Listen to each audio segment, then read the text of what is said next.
오늘 성경 말씀은 하나님께서 기뻐 받으시는 참 예배자의 모습을, 자격을 말씀합니다. 오늘 우리들이 바로 하나님이 기뻐 받으시는 예배자가 되게 하여 주시옵소서.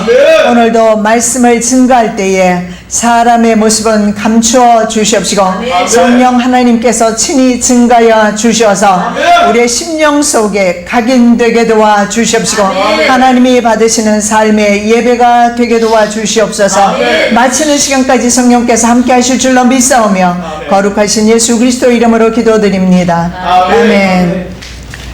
제목의 말씀은 흠없는 예배자가 되자입니다.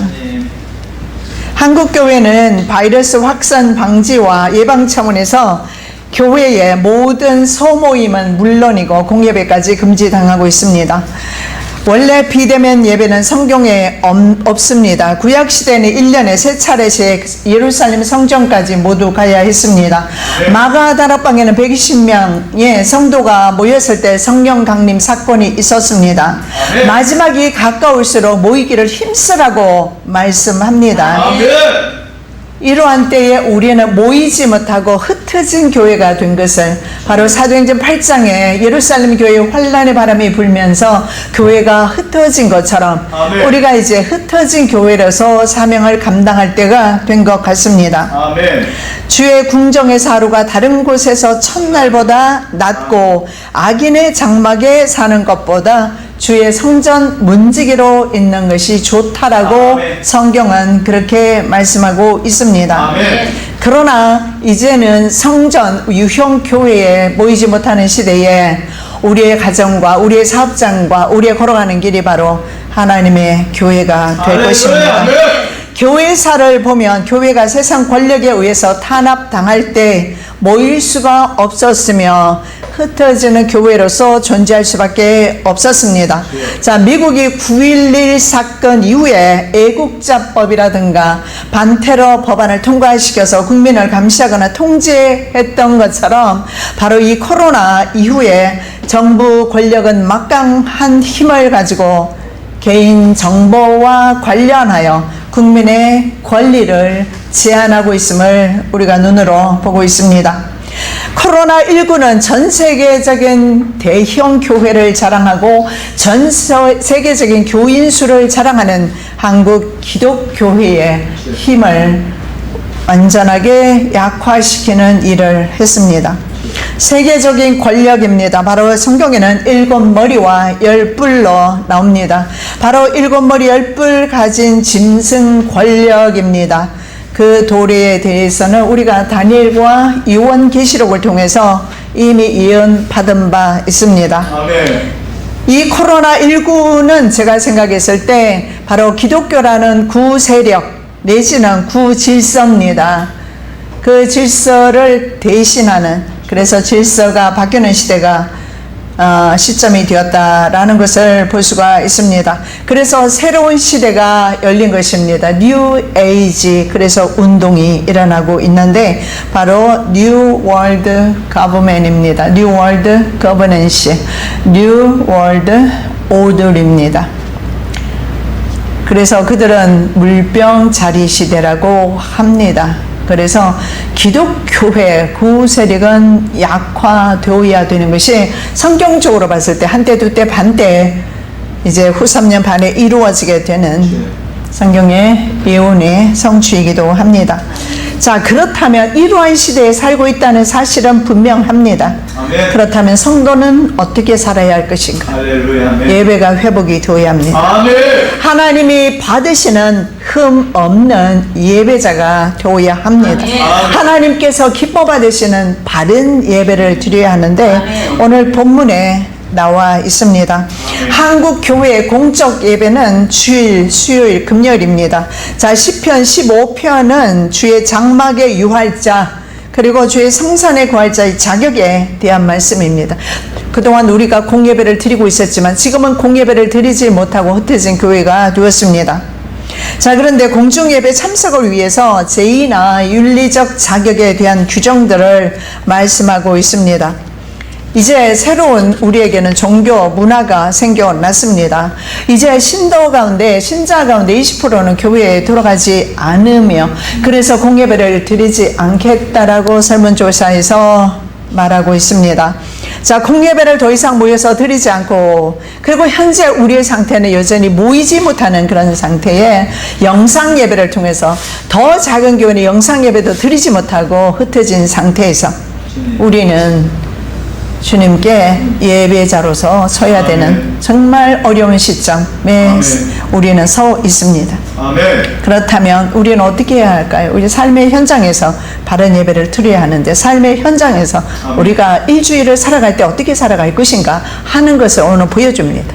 주일만 우리가 정말 아름답게 차려입고 성전에 나와서 교회에서 예배 드리는 것만이 주님께 드리는 것이 아니라 우리가 일주일 동안 세상에서 살면서 어떻게 살아야 될 것인가? 그것이 바로 이제는 흩어진 교회가 드리는 예배가 될 것입니다.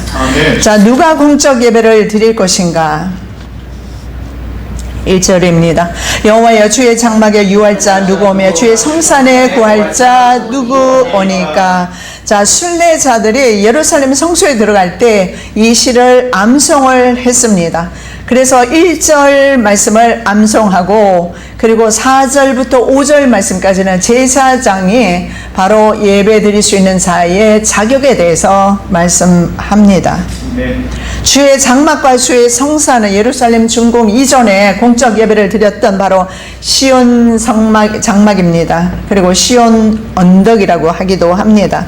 그래서 누가 시온 성소에 유하거나 구할 수 있는가? 누가 하나님의 성소가 될 것인가?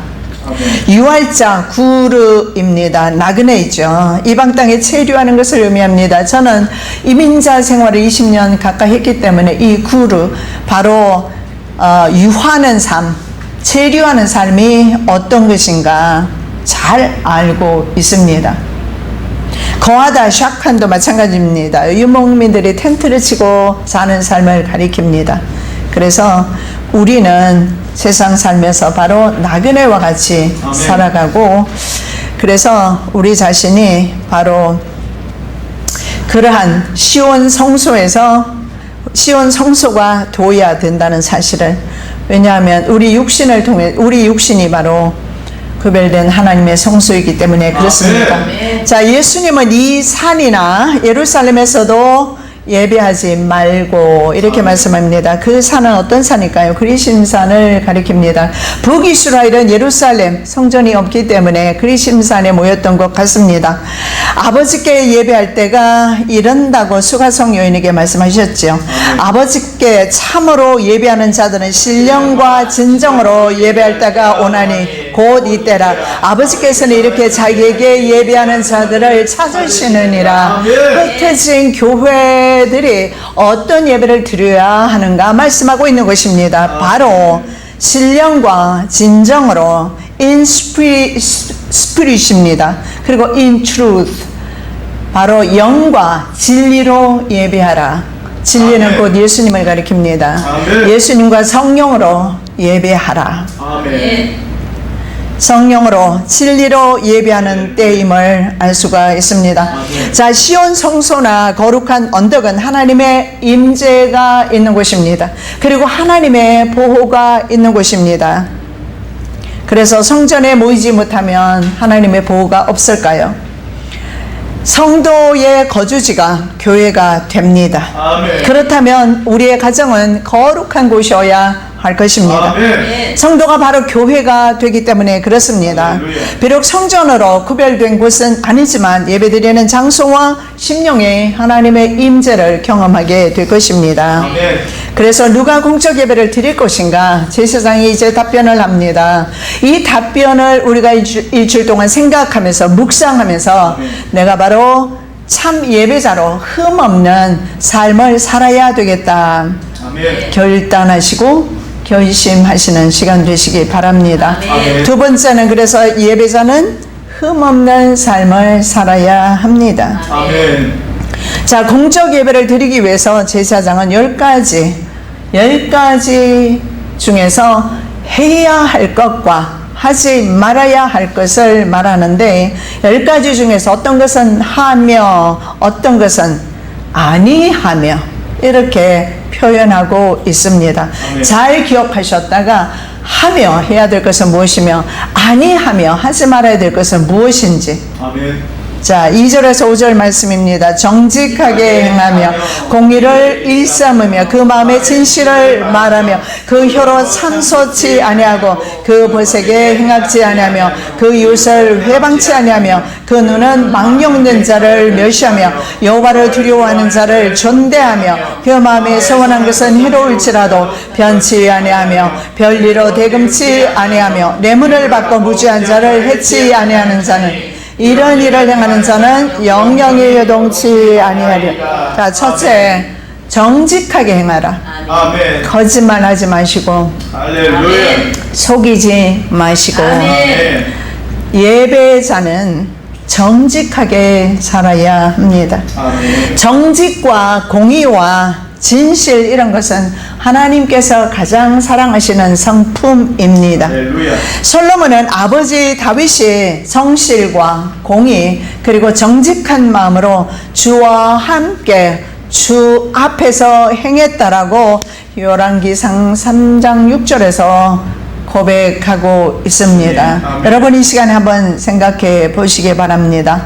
내가 정말 주님 앞에 정직한 삶을 살고 있는가? 정직이라는 단어를 따로 설명하지 않아도 어떤 삶이 정직한 삶인지 알 수 있습니다. 왜냐하면 우리의 모든 행위는 하나님 앞에 있기 때문에 할렐루야. 사람이 보지 않아도 하나님은 보고 계시기 때문에 아멘. 내가 어떤 마음을 먹는지 어떤 행위를 하는지 언제나 365일 잠깐 1분 1초도 주님 앞에서 드러나지 않는 것이 없습니다. 아멘. 정직하게 탐임입니다. NIV에는 blameless입니다. blame 비난받을 것이 없는.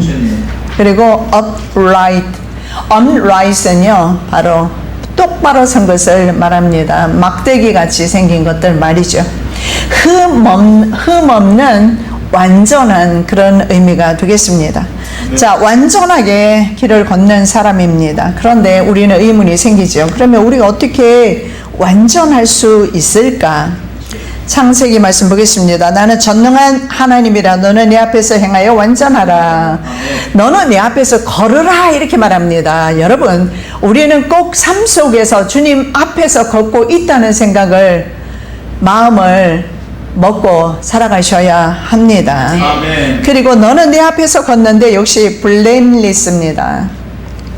비난받을 사건을 염두에 두고 하시는 말씀입니다. 그렇다면 17장 전에 어떤 일이 일어났을까요? 바로 16장에 보면 하갈을 취합니다. 첩으로 취하게 되죠. 여러분, 하갈을 첩으로 취한 것의 문제보다는요, 약속의 자녀를 기다리지 못하고 육체의 자녀를 낳은 것이 바로 인간의 꾀였다라는 사실, 불순종이라는 사실, 순종보다는 불순종의 죄를 더 지적하고 있다는 사실을 볼 수가 있습니다.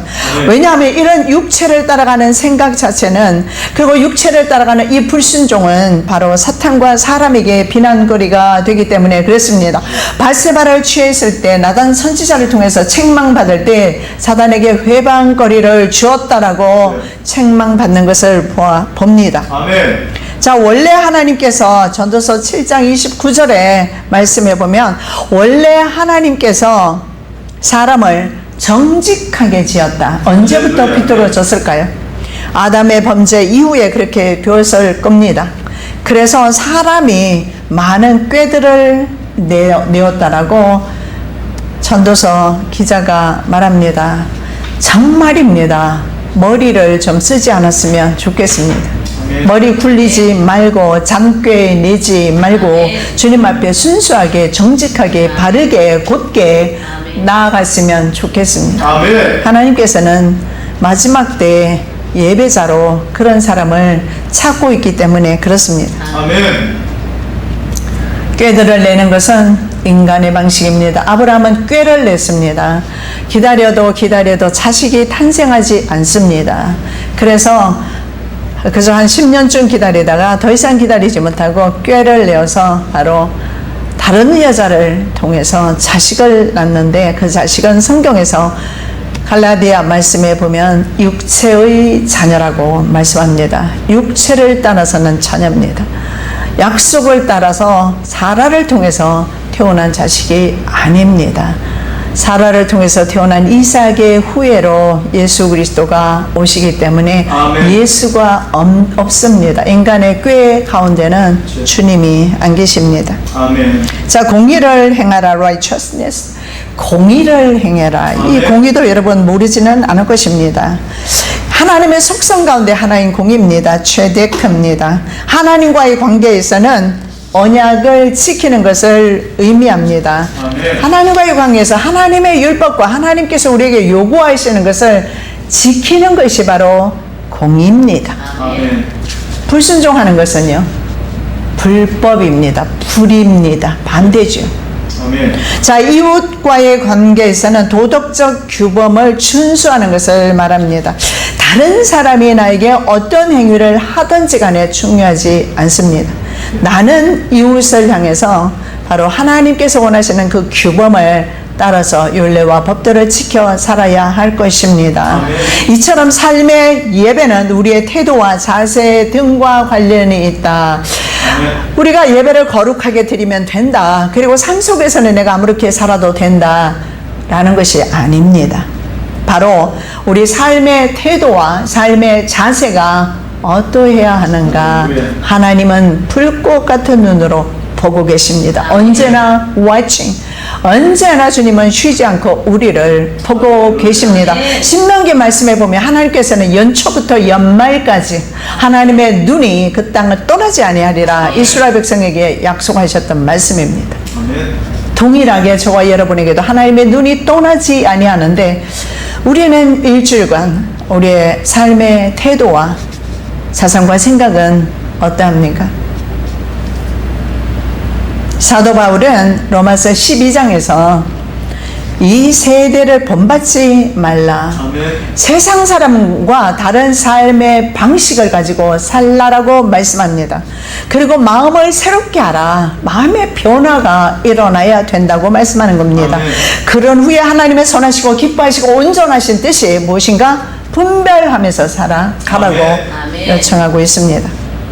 죄로 인해서 죽을 수밖에 없는 인간을 의롭다고 선언하시는 인간에 대한 신적 선언이 바로 칭의입니다. 하나님은 공의 하나님이시고 우리 아멘. 하나님의 자녀들에게 하나님께서는 의롭다라고 인정해 주시는 것이 바로 아멘. 칭의입니다. 할렐루야. 칭의는 구원의 한 과정으로 예수 그리스도를 믿는 사람을 의롭다라고 인정해 주시는 심판장 하나님의 바로 법적인 선언입니다. 할렐루야. 법적인 선언은 효력이 있습니다. 개인이 하는 선언과 다릅니다. 그리스도 예수 안에는 구속으로 말미암아 하나님의 은혜로 값없이 의롭다 하심을 얻은 자 되었느니라. 하나님께서 우리로 하여금 이제 의롭다라고 선언해 주셨어요. 그렇다면 우리는 오늘 본문의 말씀의 내용처럼 삶 속에서 순종하는 삶을 살아야 될 것입니다. 아멘. 자, 하나님께서 우리를 의롭다고 인정하시는 이유는 바로 그리스도의 의에 근거한 것입니다. 우리 자신이 아니고요. 우리의 죄를 용서하시고 그 의를 우리에게 전가시켜 주셨기 때문에 그래서 예수 없이는 우리는 의롭지 못합니다. 아멘. 예수 그리스도의 속죄의 보혈로 말미암아 속죄로 덮어 주셨기 때문에 하나님께서 우리의 죄를 보지 아니하시고 우리를 의롭다라고 아멘. 예수님만을 보시고 우리를 의롭다라고 아멘. 인정해 주신 것입니다. 요한 웨슬리는 이렇게 말합니다. 칭의의 성경적 정의는 죄의 용서이다. 칭의는 쉽게 설명드리자면 용서라는 겁니다. 하나님께로부터 우리는 용서함을 받았어요. 바로 속죄함을 받았습니다. 아멘. 주님의 보혈로 속죄는 카파로 덮다라는 뜻입니다. 할렐루야. 원어적 의미는 덮다. 바로 보혈로 우리의 죄를 덮으셨어요. 아멘. 칭의는 하나님 아버지의 역사로서 아들의 피로 인하여 이룩된 화해에 근거하여 전해진 우리의 죄를 사하심으로 자기 의로우심을 나타내는 일이다. 아멘. 저와 여러분 의인입니다. 아멘. 우리의 삶 속에서 의인처럼 살아가시는 은혜 있으시기 바랍니다. 자, 세 번째로 마음의 진실을 말하라. 아멘. 여러분, 하루 종일 우리는 많은 말을 하게 됩니다. 말수가 적은 사람은 적게 하겠고 많은 사람일수록 더 많은 말을 할 것입니다. 많은 말을 할 때에 우리 입에서 과연 어떤 말이 주로 많이 나오는지 한번 생각해 보시기 바랍니다. 진실이 뭘까요? truth. 바로 에메트라고 하는데 이것은 신뢰할 만한 것입니다. 믿을 만한 것입니다. 진실은 믿을 만한 것을 가리킵니다. 즉 우리의 마음이 믿을만 해야 합니다. 아멘. 바로 인간 내면의 생각이 하나님과 사람 앞에서 믿을만 해야 한다. 도무지 믿지 못할 사람들이 있습니다. 그런데 성경은 믿을 만한 사람이 되어야 주여 주여 하는 자마다, 예, 우리가 주여 주여 하고 우리가 선지자 노릇해도 주님은 모른다라고 말씀합니다. 왜 그럴까요? 아멘. 그 마음이 진실하지 못합니다. 믿을 수가 없어요. 우리 하나님은 변개치 않으시는 분입니다. 아멘. 그래서 주님이 기뻐하시는 분은 신뢰할 만한 마음을 가진 사람, 믿을 만한 마음을 가진 사람, 우리의 마음은 주님이 믿을만 해야 합니다. 아멘. 계시록 19장 11절에 백마 탄 자의 이름이 바로 충신과 진실입니다. 할렐루야. 진실입니다. 마음의 진실. 아멘. 예, 진실해야 합니다. 아멘. 입과 마음이 같아야 합니다. 아멘. 그리고 부르심을 받은 사람, 택하심을 받은 사람, 그 진실한 사람, 부르심 받고 택하심 받은 사람이 진실한 사람이라고. 그래서 계시록 17장 14절에는 바로 이 진실한 사람이 일곱 머리 열불 짐승을 이긴다. 이 환란 시대에 이 전 세계적인 가장 강력한 권력을 가지게 될 세계적인 이 권력을 우리가 어떻게 이길 수 있을까? 누가 이길 수 있을까? 이렇게 질문해야 될 것 같습니다. 누가 이길 수 있을까? 교회 다니는 사람, 목사, 장로, 집사가 이길까요? 그렇지 않다. 직분은 관계없다. 아멘. 진실한 사람이 할렐루야. 이긴다. 계시록 17장 14절의 말씀에 나와 있습니다. 택하심 받고 부르심 받은 진실한 사람. 아멘. 아멘. 그래서 택하심 받은 사람, 부르심 받은 사람은 진실한 사람이다. 진실하지 못하면 부르심 받지 않은 사람이다. 반대로 말하면 그렇습니다. 그 다음에 네 번째입니다. 점점 이제 주여. 자신의 모습을 들여다봐야 될 것 같아요. 혀입니다. 혀로 참수하지 말라. 아멘. 이 혀를 여러분 잘 건사하셔야 합니다. 아멘. 혀를 건사. 어떻게 보면 좀 전에 우리 봤던 내용과 같은데요. 계속해서 같은 말입니다. 결국은 말과 언행을 가리키고 있습니다. 참소는 중상이나 슬렌더는 비방이라는 뜻입니다. 자, 참소는 비방하는 것을 말이에요. 참소하다. 그런데 이 참소하다의 원어에 보면은요, 라갈인데요. 이 참소라의 원어의 라갈의 의미가 뭐냐면 걸어가다 이런 뜻이 있어요. 한담하다, 걸어가다. 여러분, 혀에 뭐가 있어요? 발이 달렸어요. 어떻게 하면 좋습니까? 이것을 직역하면 그 혀로 다니지 아니하며. 아멘. 어떻게 해야 된다고요? 혀로 다니지 말라. 혀는 가급적이면 닫고, 예. 그리고 우리가 언행이 주님 앞에 바로 서야 될 줄로 믿습니다. 아멘. 혀로 우리가 참수하거나 혀로 중상모략하거나 한담하거나 하지 말라. 아멘. 그래서 여러분, 우리의 입술을 지키는 것이 얼마나 중요한지 말씀을 하고 있습니다. 아멘. 다른 사람의 허물을 들추어 내거나 비방할 때 혀가 살아서 발이 다녀서 움직인다, 이런 뜻입니다. 자기 이야기가 아니고요. 남의 이야기 할 때는요, 어떻습니까? 얼마나 신납니까? 그래서 신나게, 그리고 다른 사람의 얘기를 할 때는 왜 그렇게 궁금한 것입니까? 그래서 동참할 수밖에 없습니다. 자, 이런 사람은요, 다른 사람의 결점을 찾아서 지적하면서 자신의 감정의 만족을 얻습니다. 그 사람을 지적하면서 자기는 좀 낫다라고 생각하는 거예요. 여러분 조심하시기 바랍니다. 아멘. 남의 말을 할 때는 자기 자신이 그 수준이기 때문에 다른 사람 말을 한다는 거. 아멘. 다른 사람이 물론 잘못했을 때 우리는 말을 하겠지만, 그럼에도 불구하고 내가 그 말을 할 때 나도 그와 별반 다를 바 없다라는 사실을 기억하셔야 합니다. 아멘. 우리는 종종 우쭐해서 다른 사람이 실수하거나 잘못하거나 불순종했을 때 나는 그와 같지 않습니다. 바리새인처럼, 나는 저 죄인처럼 그렇게 살지 않습니다. 천만의 말씀입니다. 예수님은 그를 칭찬하지 않았어요. 예, 그는 근처에 11조를 드렸고, 예, 금식도 했고 일주일에 한 번씩, 그리고 기도도 했습니다. 그러나 한 주에는 구석에 박혀서 하나님 나는 죄인입니다, 자기 가슴을 두들겼는데 주님은 뭐라고 말씀합니까? 그 사람을 칭찬했어요. 아멘. 여러분, 우리의 혀를 다스린다면 우리의 신앙은 성공하는 신앙이 될 아멘. 것입니다.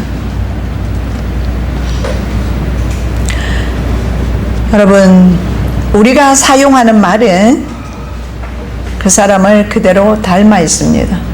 그 사람이 어떤 말을 사용하느냐에 따라서 정치가는 정치적인 말을 할 것이고, 의사는 건강에 대한 말을 할 것이고, 교수는 학문에 대한 말을 할 것이고, 목사는 주님에 대한 하나님의 말씀을 전할 것입니다. 쓴물과 단물을 함께 낼 수는 없습니다. 아멘. 결국은 우리가 무슨 말을 사용하는가, 그 사람입니다. 말은 그 사람의 인격이라는 사실을 볼 수가 있습니다. 아멘. 자, 여호와의 법궤가 이제 시온성으로 들어오게 되었습니다. 그런데 그때 다윗 왕은 말입니다, 좀 채신머리 없게 하긴 했어요. 오늘 우리가 몇 시간 동안 집회를 거의 했는데요, 우리 장전사님 춤 많이 췄어요. 주님 앞에 뛰노는 모습 진짜 아름다워요. 예. 그렇게 뛰어도 그래도 살은 안 빠집니다. 더 뛰어야 될 것 같아요.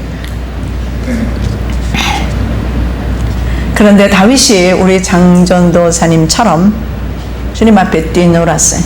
아멘. 근데 이것을 본 미갈은 다윗을 염치도 없이 몸을 드러낸 그런 방탕한 자 같다라는 표현을 썼습니다. 왜냐하면 이것은 다윗의 신앙이지 자신의 신앙은 아닌 것입니다. 판단할 이유가 없고 말을 낼 필요조차 없는 것입니다. 그런데 미갈은 어떻습니까? 그 말의 결과를 먹고 남은 평생 살게 됩니다. 왜냐하면 죽는 날까지 자식 없이 자신의 말 속에 갇혀버리게 됩니다. 왜냐하면 다윗은 미갈에게로 죽을 때까지 들어가지 않았어요. 미갈은 과부처럼 평생을 살다가 자식의 복도 없이 죽게 됩니다. 결국은 자신의 말에 걸려서 말대로 된 것입니다. 하나님의 복과 하나님의 저주는 자신의 혀에 달려있음을 기억하시기 바랍니다. 그래서 우리는 예배 시간만이 중요한 것이 아니라, 예배 시간에만 찬양하거나 예배 시간에만 기도하는 것이 아니라, 아멘. 우리의 삶 가운데서 할렐루야. 우리의 혀를 어떻게 사용할 것인가, 아멘. 정말 중요하다는 사실을 볼 수가 있습니다. 그 다음에 친구에게 악을 행하지 말라라고 말씀합니다. 친구, 동료를 의미합니다. 좋은 친구는 잠언 27장 17절에 철을 날카롭게 하는 것처럼 친구의 얼굴을 빛나게 합니다. 여러분, 친구는 누가 있습니까? 불신자들입니까? 나발처럼 미련한 자들입니까? 아니면 하나님의 자녀들입니까? 여러분, 내 스스로도 친구에게 악을 행하지 말아야 하지만 우리가 친구를 사귈 때 또한 악을 행하는 친구를 멀리해야 된다는 사실을 볼 수가 있습니다. 친구를 보면 그 사람을 알 수가 있어요. 친구가 어떤 말을 하고 친구가 어떤 행위를 하고 친구의 믿음이 어떠한지 보게 되면 그 사람의 믿음을 볼 수가 있는 것입니다. 아멘. 저는 정말 감사한 것은 평생 사역하면서 성도들과 함께 했다는 것이 참으로 저에게는 아멘. 복입니다. 그 성도가 저를 무진장 찔러댈 때는 너무나 가슴이 아파 스트레스가 장난 아닐 정도로 정말 극에 달할 정도로 그래서 밤잠 자지 못하고 그래서 한 번은 제가 정신과에도 다녀온 적이 있어요. 그럴 때도 있지만 그러나 제게 있어서 최고의 복은 세상 사람들 더러운 죄와 악을 퍼마시고 사는 그런 사람들과 함께하지 않는 것. 아멘. 여러분 시편 1편에 보면 복 있는 사람의 모습에 대해서 말씀을 합니다. 복 있는 사람은 악인들과 뭐라고 그래요? 앉지도 않고 서지도 않고 길을 걷지도 않습니다. 아멘. 구별되어야 합니다. 아멘. 삶 속에서 구별되어야 합니다. 물론 사업을 하시는 분 수많은 불신자들을 만나게 될 것입니다. 그럴 때는 어떻게 해야 될까요? 내가 믿는 자들로서 하나님의 자녀로서 빛의 사명을 감당해야죠. 그들에게 감화하는 말씀과 행위를 통해서 품위를 통해서 품성, 예수님의 품성을 가지고 그들에게 오히려 영향력을 행사하는 것입니다. 아멘. 그런데 반대로 오히려 그런 사람들과 함께 어울리기를 즐겨하면 우리가 영향을 받습니다. 우리 영은요 굉장히 예민합니다. 정말 예민합니다. 그래서 쉽게 환경이나 또한 여러 가지 문제들을 접하게 되었을 때 바로 우리 영은 받게 되어 있고 다른 사람이 찌르는 말이나 아니면 지나가는 말일지라도 쉽게 상처받는 것이 우리의 영입니다. 그래서 참으로 우리가 이 말이라든가 아니면 우리의 행위가 특히 우리 가까운 사람들에게는 얼마나 중요한지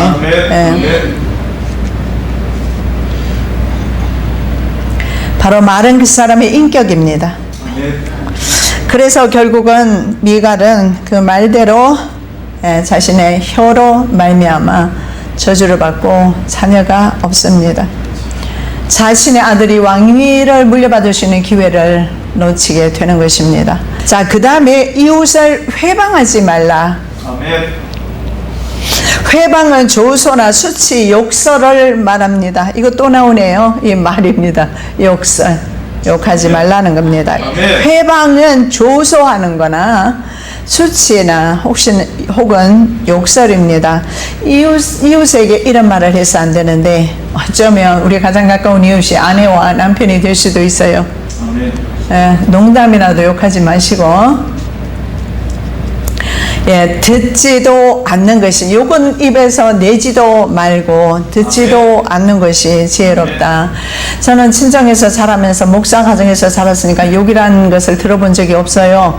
그런데 시집에 가서 우리 시어머님이 35세 혼자 되어서 5 자녀를 떡 장사하면서 키우셨어요. 그러니까 시장에서 욕을 얼마나 많이 배우셨겠어요. 진짜 욕을 잘하세요. 그러면서 쉽사리를 하기 시작하면서 제 입에서도 거친 말이 나오고 나중에는 욕이 나오는 걸 봅니다. 그러니 심령이 얼마나 상하겠어요. 서로가 상하는 거예요. 주고받으면서 서로가 심령이 상하는 것입니다. 그래서 말하는 것도 지혜가 필요합니다. 아멘. 그래서 요건 우리의 입에서 내지도 말고 듣지도 않는 것이 지혜롭다.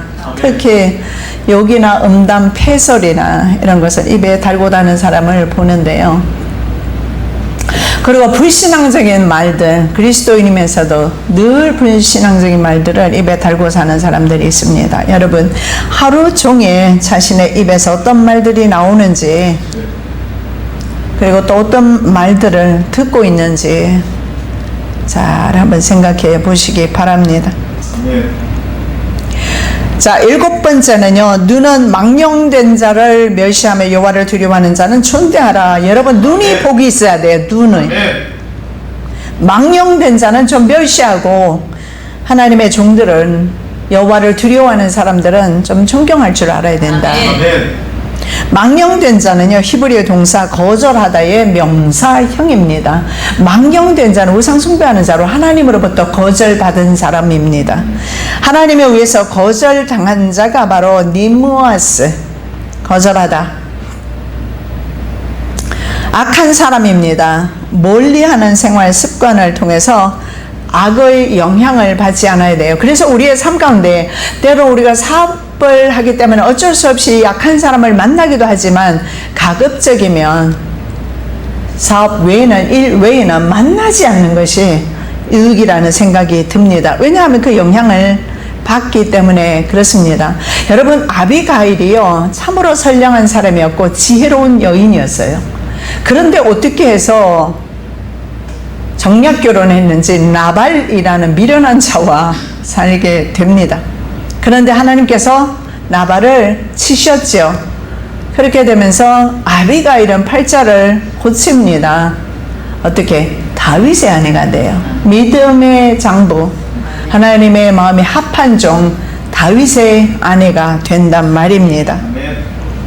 자신의 잘못된 부분들, 그렇다고 이제 늙어서 뭐 아내나 남편을 바꿀 수는 없고, 내가 바뀌면 돼요. 그냥 내가 바뀌면.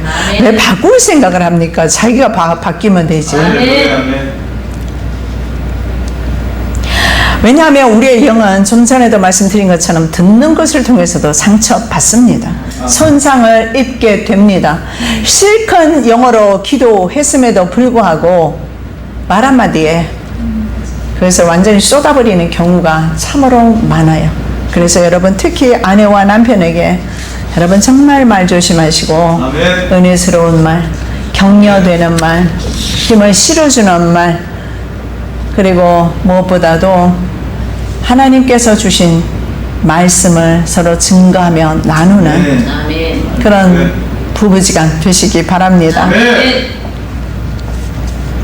자, 그 다음에 8번째, 서원을 변치 말라. 아멘. 여러분, 서원했다면 여러분이 입으로 하나님께 약속한 것이 있다면 때로는 상처를 입거나 불쾌한 일들이 있을 수 있지만 한 번 맺은 약속은 꼭 지켜야 합니다. 왜냐하면 하나님께서 기뻐하시는 사람이 바로 정직한 사람이고 신실한 사람입니다. 입이 신실하고 행위가 진실한 사람 말입니다. 그래서 우리가 하나님 앞에 약속한 것이 있다면 지켜야 되고요. 인간관계도 마찬가지입니다. 사람 관계에서도 약속한 것이 있다면 그것을 지켜야 할 것입니다. 그래서 이것은 어쩌면 하나님이 기뻐하시는 인간의 내면의 성품과 많이 관계되어 있는데요. 우리가 삶 속에서 정말 어떻게 살아야 될 것인가. 그 사람이, 내가 상대하는 사람이 믿는 사람이든 믿지 않는 사람이든 상관이 없습니다. 그 사람에게 중요한 것이 뭡니까? 내 행위가 주님은 행위를 보시는 것이고 나를 중하게 보시는 것이지 그 사람이 아니지 않습니까? 그런데 우리는 생각할 때 그 사람이 그랬으니까 나도 그렇게 하는 경우가 있어요. 그런데 주님께서 보실 때 나를 주목하신다는 사실은, 그래서 상대방의 행위와 관계없이 우리는 다른 사람에게 바로 어떤 삶을 살아야 할 것인가 한번 생각해 보시기 바랍니다. 자, 그 다음에 9번째가 뭐냐 하면요, 고리대금이나 높은 이자 받지 말라. 구약시대 때 유대인들은 그럼 이자놀이 하면 안 되나요? 예, 이자 받을 수는 있었어요. 그런데요, 외국인에게 이자 받을 수는 있습니다. 그런데 동족이나 가난한 사람에게는 이자를 받으면 안 된다라고 말합니다. 이것은 바로 재물에 대한 의인의 태도가 어떠해야 되는가 보여주는 것입니다. 그래서 동족과 가난한 사람에게 이자를 받게 되면 어떤 행위로 하나님이 보시는가? 착취다. 왜냐하면 그 가난한 사람이 하나님 앞에 호소하게 되면 이건 착취다.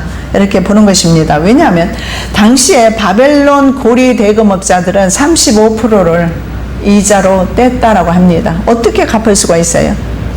10만 원 빌리면 3만 5천 원 매달 갚아야 됩니다. 그리고 아수르 같은 경우에는 50% 뗐습니다. 악덕 고리 대금업자입니다. 그렇게 하면 영영 이자를 갚을 수가 없게 되면서 사람들은 어떻게 됩니까? 빚의 노예가 되면서 그들의 종이 되는 것입니다. 그래서 하나님께서 우리의 이 경제 활동에 대해서, 재물에 대해서 어떤 태도를 가져야 될 것인가? 결국은 여기서 우리가 볼 수 있는 것은 재물에 욕심을 너무 내지 말라라는 것입니다. 내가 하나님께서 물질을 주시면 하나님을 위해서 쓰겠습니다. 이것도 욕심이에요. 욕심 자체를 성경은 버리라고 말씀하고 있습니다. 주시고 주시지 않고선 주님께서 하시고, 주시면 드리면 되는 것입니다. 우리는 그런 기도를 많이 하는데요. 어쩌면 자기 자신의 내면을 바라봐야 될 듯 합니다. 어쩌면 하나님께 드린다는 것은 핑계고 그것은 자신의 욕심일 수도 있다라는 것입니다. 자, 뇌물을 받고 무지한 자를 해하지 말라라고 합니다. 마지막 10번째, 뇌물을 받지 말라. 공의가 시행되지 않기 때문에 구약시대의 뇌물은 엄격하게 금지되었습니다. 여러분, 나라가 약해지는 나라를 한번 보십시오. 대부분 약한 나라들을 보면 공무원들이 다 썩었습니다. 저는 남미 쪽으로 가봤는데요. 남미 쪽에 가면은 거의 무법천지나 마찬가지입니다. 거의 법이란 게 시행되지 않아요.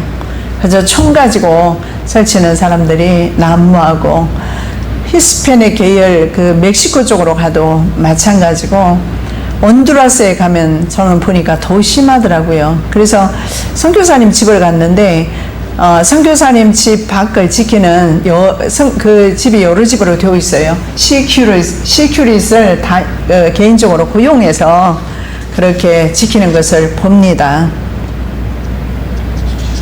왜냐하면 공직자들이 이 뇌물을 좋아하기 때문에. 그래서 구약시대 뇌물은 엄격하게 금지됩니다. 네. 자, 누가 하나님의 산에 오를 수 있을까? 말씀 다시 한번 보겠습니다. 여호와의 산에 오를 자 누구며 그 거룩한 곳에 설 자가 누군고? 그 손이 깨끗하며 마음이 청결하며 뜻을 허탄한 데 두지 아니하며 거짓 맹세치 아니하는 자로다. 저는 여호와께 복을 받고 구원의 하나님께 의를 얻으리니. 예, 동일한 말씀을 시편 24편에서도 말씀하고 있습니다. 자, 이 시간에 다시 한번 묻습니다. 지금 10가지 중에서 혹시 고리 대금업 한 적이 있습니까? 뇌물을 받은 적이 있습니까? 10가지 중에서 한 가지라도 걸리는 것이 있으면, 생각나는 죄가 있다면 이 시간에 주님 앞에 회개하시기 바랍니다. 야곱이 베델, 하나님의 집입니다. 올라가기 전에 했던 것이 있습니다. 우상들을 먼저 땅에 묻었습니다. 그리고 출발했음을 우리가 기억해야 할 것입니다. 엘리야는 무너져 있는 제단을 수축하고 기도드렸을 때 하늘에서 불로 응답이 왔습니다. 말씀이 요구하는 흠없는 예배자가 되어서 주님께서 주시는 복을 받는 저와 여러분 되시기를 예수님의 이름으로 축복합니다. 아멘. 살아서 역사하시는 주님 감사합니다. 아멘. 예배자는 어떠해야 하는가 우리가 살펴보았습니다. 한 가지라도 우리 마음속에 걸리는 것이 있다면 이제는 결심하고 결단하고 행하지 않게 도와주시옵시고, 또한 주님 앞에 해야 할 것은 순종하게 하여 주시옵소서. 거룩하신 예수 그리스도 이름으로 기도드립니다. 아멘.